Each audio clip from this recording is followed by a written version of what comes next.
Hi friends, welcome to chandra'skitchen. இதுவரைக்கும் chandra'skitchen-ஐ subscribe செய்யாதவர்கள் red colour subscribe பட்டனை பிரஸ் பண்ணி சப்ஸ்கிரைப் பண்ணிக்கோங்க. கூடவே பக்கத்துல இருக்கிற பெல் பட்டனை பிரஸ் பண்ணுங்க. எங்களுடைய அப்டேட்ஸ் உடனுக்குடன் உங்களை வந்து சேரும். இன்னைக்கு நம்மளுடைய நிகழ்ச்சியில ரெண்டு வகையான அவல் கொழுக்கட்டை எப்படி செய்யறதுன்னு பார்க்கலாம். இதுக்கு தேவையான பொருட்கள் பாத்தீங்கன்னா அவல்.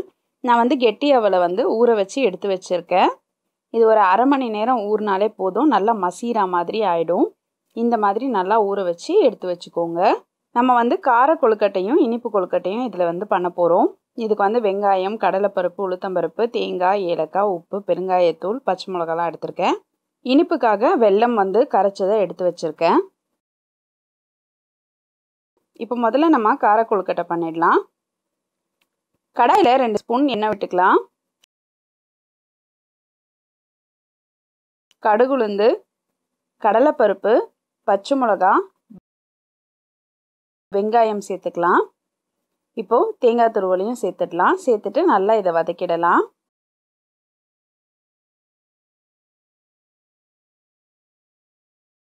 அடுத்ததாக கொஞ்சம் தேவையான அளவு உப்பு சேர்த்துக்கலாம். அதுக்கப்புறம் தேவையான அளவு பெருங்காயத்தூள் சேர்த்துட்டு நல்லா இதை வதக்கிடலாம். நம்ம ஊற வச்சு எடுத்து வச்சுருக்க அவலை வந்து கொஞ்சம் மசிச்சு இதில் சேர்த்துக்கலாம். சேர்த்துட்டு இதை நல்லா கலந்து விட்டுடலாம். இப்போ பார்த்தீங்கன்னா இதை நல்லா பிடிக்கிற அளவுக்கு இது மசிஞ்சிருக்கு. இந்த மாதிரி நல்லா இதை கலந்து வச்சுக்கோங்க. இப்போ ஒரு இட்லி பாத்திரம் வச்சு நம்ம இதை வேக வச்சிடலாம். நான் வந்து பிடி கொழுக்கட்டையாக இதை வந்து பிடிச்சிருக்கேன். அதுக்கப்புறம் உருண்டையாகவும் பிடிச்சிருக்கேன்.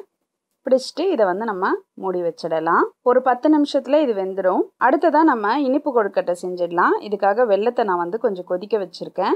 இதோட நம்ம வந்து தேங்காய் துருவல் சேர்த்துக்கலாம். நான் அரை மூடி தேங்காய் துருவல் சேர்த்து இதை நல்லா கலந்துட்டேன். ஏலக்காய் பொடி சேர்த்துக்கோங்க. இப்போ இது வந்து வெல்லத்தோடு சேர்ந்து நல்லா கொதிக்க ஆரம்பிச்சிடுச்சு. இப்போ நம்ம ஊற வச்சு எடுத்து வச்சிருக்க அவலை வந்து இதில் மசிச்சு சேர்த்துடலாம்.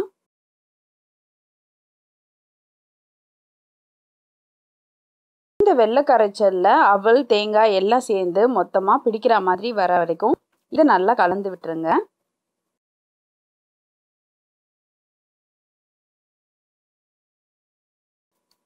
நல்லா இதை கலந்த பின்னாடி இதை எடுத்து நம்ம உருண்டைகளாக உருட்டிடலாம்.